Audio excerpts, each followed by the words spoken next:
اسناد اثبات کننده: صورت حساب بانکی به نام شما، منابع قانونی و قابل انتقال، نداشتن اتهام کیفری که به وسیله مقامات مربوطه کشور مبدأ صادر میشه، شرحی از گذشته شما به عنوان اهدا کننده یا سرمایه گذار حداقل با 1000 کلمه، گواهی رضایت گیرنده سرمایه گذاری یا کمک مالی و اعلامیه تعهد به وجوه امضا شده الکترونیکی.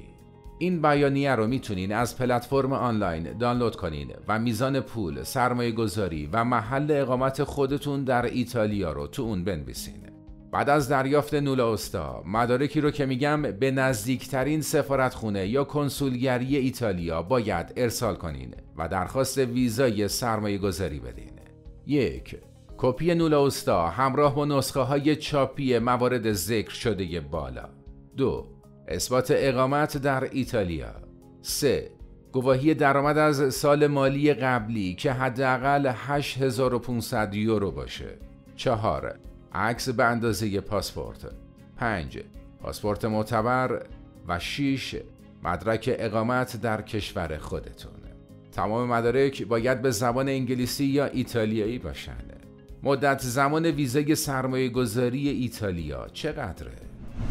ویزای سرمایه گذاری از زمان ورود به مدت 2 سال اعتبار داره.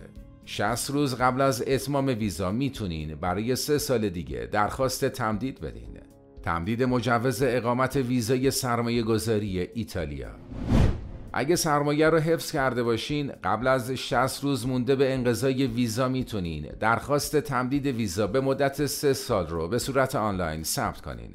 بعد از 5 سال اقامت عادی میتونین درخواست اقامت طولانی مدت اتحادیه اروپا رو بدین. هزینه‌های سفارت: این هزینه‌ها مثل هزینه‌های ویزای کاریه.